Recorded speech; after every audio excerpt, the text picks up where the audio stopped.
안녕하십니까, 주진우 기자입니다. 주진우 왜 연호하다 말아요? 다시 한번 하세요.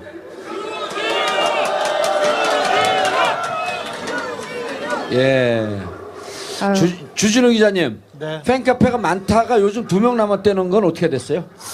팬카페 회원들이 아직도 2만 명은 넘게 있습니다. 여기 오늘 나온 분들 2만 명이 다 나왔어요 여기에? 다 나왔죠. 예, 그걸 말이라고 하시죠? 네.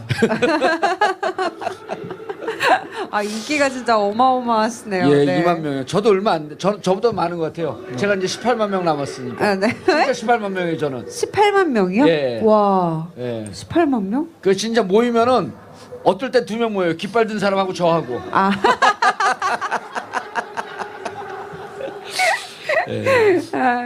정봉주 알겠습니다. 의원의 네. 전성기는 감옥에 가셨을 때였어요. 예. 나오고 나서 인기 뚝 떨어졌습니다. 예. 다시 요즘 좀 물 들어오는 것 같은데.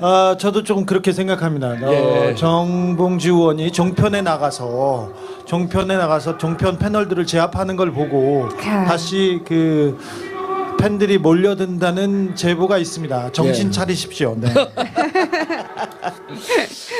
자, 조기 대선 국면에 들어가고 있죠. 네, 그렇습니다. 예. 어제 이재용 삼성 부회장이 구속됨으로써 탄핵은 거의 눈앞에 왔다고 볼 수도 있습니다.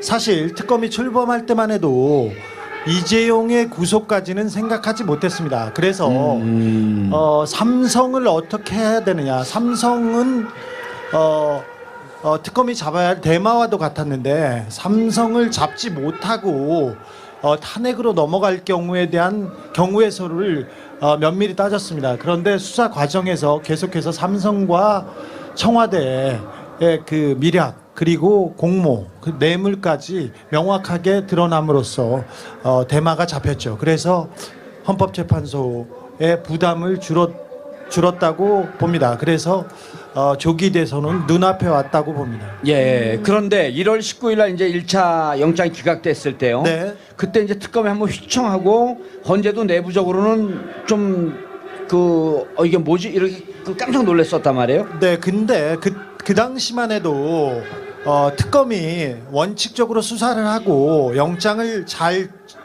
준비해서 영장을 치면 잘 될 거라고 구속 영장이 떨어질 거라고 생각해서 영장을 썼을 때 거기 핵심 관계자가 얘기가 아름다운 영장이었다. 그리고 완벽하게 준비를 해서 영장을 받아들이지 않을 수 없었다. 이렇게 생각했는데 근데 사법부가 가장 무서워하는 권력이 청와대 정치 권력이 아니라 삼성이라는 것을 간과하고 있었어요. 그래서 영장이 기각됐을 때 그 부분에 대해서 굉장히 통탄했었습니다. 예. 영장은 그때도 이미 완결성을 거의 갖췄다고 저는 보고 있습니다. 그렇죠. 그런데 특별히 그 법조 귀족이라고 불리는 그 판사들이 특별히 삼성과 그리고 재경부에 대한 영장이 굉장히 인색하고 거의 발부된 적이 없었어요. 그런데 이번에 그 영장 담당 판사가 특별히 법과 원칙과 그다음에 양심에 의해서 영장을 발부했다고 봅니다. 큰 결단이었고 용기였다고 봅니다. 원래 법대로 해주면 되거든요. 법대로 그렇죠. 해주면 되는데 네. 법대로 판결을 내리는데 굉장한 용기가 필요한 게 우리나라 사법 체계의 현실입니다. 네. 저희 앞서 1부에서 이야기를 했던 내용들인데 주진우 기자님께도 한번 여쭤보고 싶은데요. 헌재가 24일에 최종 변론을 하겠다라고 기일을 정했잖아요. 네네. 근데 탄핵 심판과 대선은 언제쯤 이루어질 것으로 예상을 하시는지 궁금해요. 일단 그 박근혜 대통령 측의 그 작전이라고 볼 수 있었는데 예. 작전이 지난주에 이 헌재 심판을 박근혜 대통령의 그 대통령에 대한 탄핵 심판이 아니라 고영태 게이트로 만들어서 고영태에 대한 탄핵 심판으로 만들려고 계속해서 고영태를 헌재 증인으로 부르고 그 다음에 고영태와 최순실의 불륜 같은 그리고 주변 얘기를 하면서 막장 드라마로 몰고 가고요. 그 다음에 이재용 부회장의 영장을 기각함으로써 특검이 무리했다. 박근혜 특검이 아니라 탄핵 특검이 아니라 삼성 특검으로 다른 곁가지를 치고 있다, 이 얘기를 하면서 태극기 집회 그리고 보수 세력을 결집해서 분위기를 끌고 넘어가려고 했습니다. 하지만 네. 이게 실패함으로써 24일 최종 변론을 하고 3월 초에 판결은 탄핵 심판은 눈앞에 예정돼 있다고 보고요. 그러면 50일에서 대통령 권리, 대통령이 자리를 물러나게 된다면 50일이나 60일 안에 대선을 치러야 되는데, 그러면 3월 초 대선인데 5월 초에 5월 첫째 주에 징검다리 휴가가 다 예정이 돼 있습니다. 그러면 중앙선관위나 안행위에서도 이런 내용을 고려해서 생각해 보면 3월 9일, 5월 9일 대선이 유력하다고 보고 있는데, 이것은 자유당 예. 5월 자유당이 9일은 화요일인데 5월 10일 회의지 맞습니다. 그렇습니까? 예, 5월 9일은 화요일. 5월 9일, 10일이 5월 예. 10일 가장 유력한 것으로 그 자유당과 바른정당도 아하. 보고 있습니다. 예. 자유한국당. 자유한국당입니까? 네. 자한당. 자한당. 네, 예. 자한당. 알겠습니다. 근데 이제 탄핵이 기각될 가능성을 아예 배제할 수는 없다. 아, 그렇죠. 예. 새누리당 죄송합니다.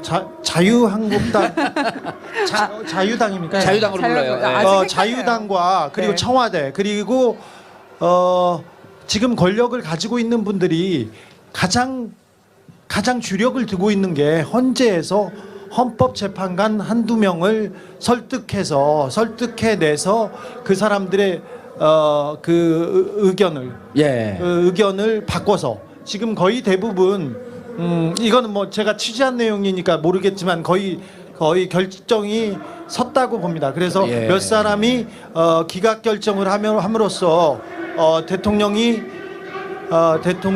지위를 찾고, 그 다음에 그 이후에 이 헌재가 만약에 기각을 하면 국민들이 받아들일 수 없지 않습니까? 그렇죠. 네. 촛불을 든 것처럼 촛불을 들고 나오면 그때부터는 법적으로 인정된 부분이고 법적으로 대통령의 지위를 지켰기 때문에 지금 시위는 불법 시위다. 법에 위배되는 거다. 그래서 원천 봉쇄를 하거나 과잉 진압을 함으로써 충돌이 생기고 만약에 혼란이 커졌을 경우 그게 계엄령으로 가거나 다른 내용으로 다르게 이렇게 혼란으로 넘어갈 수 있습니다. 그때 박근혜 대통령이 결단을 내려서 뭐 하야를 한다던가 아니면 조기 대선을 결정을 하면서 그래서 판을 바꾸겠다, 이런 게 자유당과 새누리당 사람들의 시나리오라고 보는데, 예. 근데 뇌물죄가 성립이 됨으로써, 뇌물을 준 사람이 구속이 됨으로써 뇌물을 받은 사람이 훨씬 더 무겁게 처벌돼야 되는 게 이게 법의 기본 원칙이 아닙니까? 그렇죠. 상식이고. 예. 근데 거기에서도 조금 넘어갔습니다. 이동읍 재판관은 굉장히 법리적으로 뭐라고 해야 되나요? 법리적으로 정교한 사람으로 알려져 있어요. 그래서 네. 그쪽에서 어렵게 모셨습니다. 그 헌법재판소로 박근혜 대통령 탄핵 재판이 갔을 때부터 박근혜 대통령 주변에서 1차적으로 모시고 싶었던 사람이 이동욱 재판관이었습니다. 그런데 처음에 간다고 했을 때 다 말렸어요. 가족들이 말리고 아하. 이동욱 재판관이 그 의지하는 스님도 말렸어요. 뭐 알렸는데 가야 된다고 하면서 논리가 뭐였냐면은 박근혜 대통령이 잘못은 했지만 뇌물죄가 적용되지 않았기 때문에 탄핵될 정도의 큰 중죄는 아니다, 이 얘기를 했었는데, 그래서 이동욱 재판관이 재판에 나와서 계속해서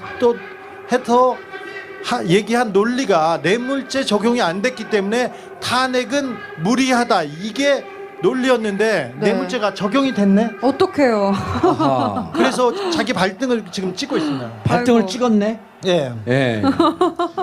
그래서 탄핵 기각은 쉽지 않지만 그래도 그분들은 돈이 있고 권력이 있고 지금 자리에 그대로 있습니다. 사실은 이 정권이, 박근혜 정권이 뭐 움직이거나 뒤로 물러난 것처럼 보이지만 그대로 있습니다. 박근혜 대통령은 텔레비전 보고 계시고요.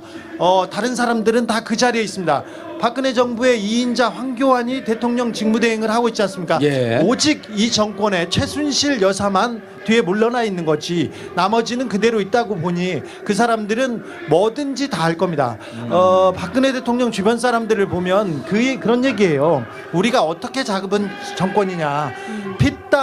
피가 아니라 한강을 건널 때 쿠데타 할 때 자기네들 목숨을 걸었고 자기네들 피를 흘리고 잡은 정권이다. 그래서 자기네들은 죽지 않으면 물러나지 않는다. 이런 어허. 얘기를 자주 하는데 어떤 수단과 방법을 가리지 않고서라도 정권을 뺏기지 않겠다는 생각은 아직 있어요. 예. 그래서 아직 마지막까지 기대해 볼 수 있는 게 헌법재판소의 재판관들입니다. 아시다시피 헌법재판소의 재판관들이 그분들이 법에 따라서 잘 판단을 해주리라고 믿고 기도하고는 있습니다만 그분들의 성향이라든가 그분들이 지금까지 해온 거를 보면 법이 그렇게 중요하던 사람이 아닙니다. 이명박 박근혜 정부 때 임명된 사람들을 보면 법보다는 권력보다는 자기의 출세가 더 중요한 사람들인데 여러 가지 역학구도가 있습니다. 헌법재판소가 이번에 그 탄핵 판결을 제대로 하지 않으면 헌법재판소의 존재 이유가 없고 그리고 대법원에 비해서 훨씬 현저하게 자기네들의 가치가 떨어질 것이어서 여러 가지 구조상 예. 기각을 하기 어렵겠지만 그래도 잘 모릅니다. 그래서 끝까지 싸움이 끝날 때까지는 끝난 게 아니어서 눈 부릅뜨고 지켜봐야 됩니다. 예. 사실은 최순실 게이트가 처음 불거졌을 때 어땠습니까? 처음에는 굉장한 사건이 터졌지만 이 정권에 언론과 검찰을 동원해서 다 묻어버리라고 생각했습니다. 그런데 11월 25일이었습니까? 민중총궐기 때 예. 100만 명이 광장에 모이자 검찰도 놀라고 정권도 놀랐습니다. 그래서 그때 검찰도 사실 서울중앙지검 우병우의 아이들이고 황교안의 아이들입니다. 그 사람들 수사하지 않았던 사람들인데 그분들도 수사를 열심히 했습니다. 특검도 어허. 그 촛불의 힘으로 발진을 했고 그 힘으로 수사를 여기까지 해왔습니다.